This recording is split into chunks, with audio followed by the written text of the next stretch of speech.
I'm sitting down in Cape Town with AKA. Thank you very much for taking the time to sit down with us. Now, you have become a new father. What's it like being a dad? It's really, really cool. I'm really enjoying, just, I suppose I have a lot to learn, and, having a daughter and having a child kind of, is probably going to make me learn a lot more about myself as well. So I'm looking forward to it. Has it changed the way you approach your music in any way, being a dad? I don't think it's changed the way that I approach my music. I think it might have changed the way maybe I deal with things on social media or the media in general. But more than anything else, it's just provided me with a reason to focus a bit more and just to work a little bit harder. What's the hardest part about being a dad? The hardest part about being a dad, well, I haven't been a dad for very long. I've only been a father for about 10 weeks now. I suppose the hardest point right now is just making sure that I get enough time with my daughter, and I'm there for her enough, because obviously it's quite hectic and quite busy, the career that I have and traveling and doing what I do. You said it changed the way maybe you deal with things on social media or in the media in general. How has that changed? Well, maybe I just choose my words a bit more carefully, or I just think about maybe the consequences of my actions just a little bit more. I'm just a little bit mindful of the fact that I have someone that I'm responsible for now, and I have to take care of for the rest of my life and her life.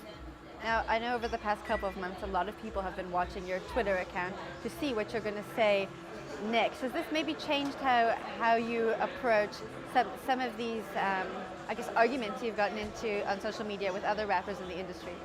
Well, I for the last, few months, month or so, 2 months, I haven't really said anything on social media besides, things that are relating to my work. I've got a whole lot of great things happening.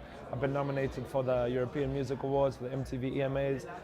Yesterday I found out I've been nominated for MOBO in the UK. And I need to say congratulations for that. It seems Thank like you you're very getting nominated for every single award show around the world. Yeah, which is really, really cool. So, that's where my focus is. I'm not really focused on, what anybody else might have to say. Unless it's about, music, then I'm not really concerned about it. Now, your latest single, Baddest, has been released, and it's making everybody want to dance all over. So congratulations on Baddest. It's really awesome. I spoke to Chana about it. Tell me about the song and creating it. Well, I hadn't put out brand new music for a while. So, I thought I would just give something for the fans and for the people who listen to my music, something new and something great for the festive season. Obviously Burna Boy is a big star in Nigeria, and we have a great working relationship together. So I always do a lot of music with a view for, like a Pan-African approach.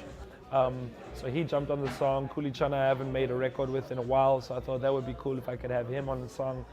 Younger, which is a new artist which is signed to the same label as me, managed by the same label as me. So I put that all together, and I just wanted to make a song, because people say I don't make enough songs for girls.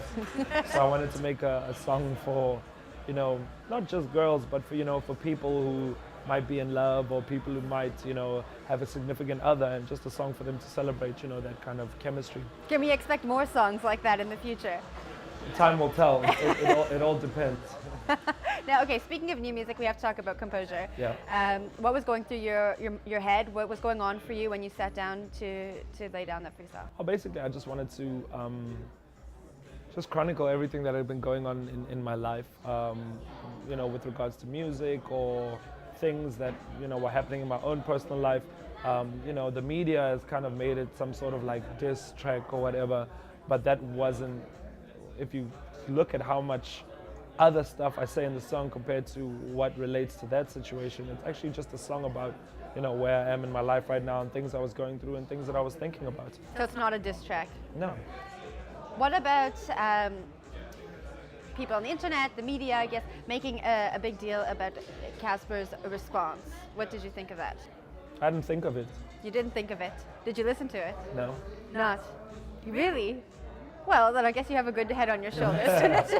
No, I don't. I'm just focused on my daughter and my music, and just I have no reason to focus on it because, like, you know, I said, I've got all these great things happening in my career, the MOBOs or the EMAs or whatever else is happening. So I don't see why I would give any of my focus to something that's negative and something that's not really, you know, going to help me in the long run. Are you and Casper ever going to bury the hatchet?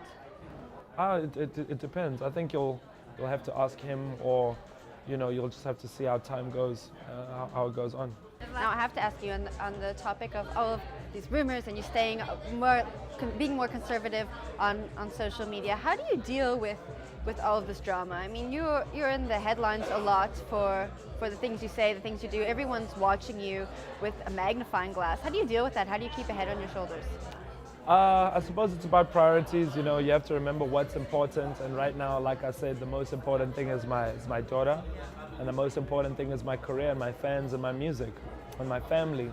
So you know, it's something that you know, I've kind of made a career out of being outspoken, and I've made a career out of, you know, speaking my mind. So, you know, it's not something that I'm foreign to. This is like controversy and it's like my comfort zone. Really? Yeah. Well, it's not my comfort zone. Yeah, no, I'm comfortable. I'm totally comfortable. Yeah. I know you've denied these allegations that you had an affair with Bonang. Do you still deny those? Can we stop the interview, Benza? Why are they asking about this thing now? I asked about the affair allegations. I wasn't briefed enough to ask that.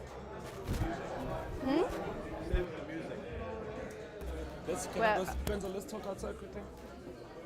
I'll be back.